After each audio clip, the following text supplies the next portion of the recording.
देवा आम्हाला माफ कर। आपण देवाची पूजा फक्त 10 दिवसच करावी का? बाजारातून आपण एवढ्या महाग मूर्ती आणतो, 10 दिवस गणपतीचा मोठा जल्लोष असतो आणि 10 दिवस कंप्लीट झाले तर तू कोण आणि मी कोण?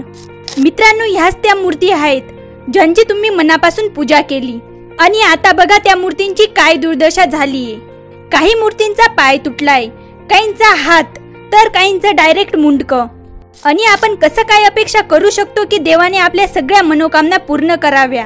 ह्या दृश्याची तुम्ही कल्पनाही करू शकत नाही। 10 दिवस ज्या मूर्तीची तुम्ही जल्लोषाने पूजा अर्चना केली आणि त्याचीच अशी अवस्था झाली, याला जिम्मेदार कोण आहे? तर मित्रांनो, आपण स्वतःच याला जिम्मेदार आहोत। आता ह्या मूर्ती म्हणजे काही छोट्या मूर्ती तर 1 महिन्यापर्यंत पाण्यात टाकल्यावर डिके होतात, पण ज्या मोठ्या मूर्ती आहे म्हणजे लालबागच्या राजासारख्या, मित्रांनो त्याला तब्बल 1 वर्षापेक्षा जास्त लागत असेल तेव्हा ही मूर्ती पूर्णपणे नष्ट होईल।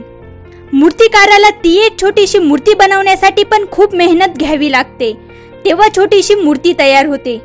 आता जर आपण थोडा लॉजिकली विचार केला तर याने खूपच प्रदूषण होते, कारण या ज्या मूर्ती बनवल्या जातात त्या संपूर्णपणे इको फ्रेंडली नाही राहत, त्यात खूप केमिकल्स टाकले जातात, मग प्रदूषण तर होणारच ना।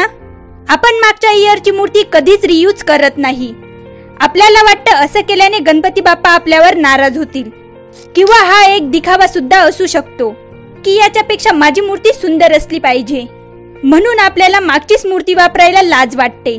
पण जर मित्रांनो आपण तीच मूर्ती यूज केली तर असे हाल गणपती बाप्पाचे तरी होणार नाही, सोबतच पॉल्युशन पण होणार नाही आणि तुमचे पैसे सुद्धा वाचतील। केवळ दिखाव्यासाठी बाप्पाच्या मूर्तीचे असे हाल करणे योग्य वाटतं का?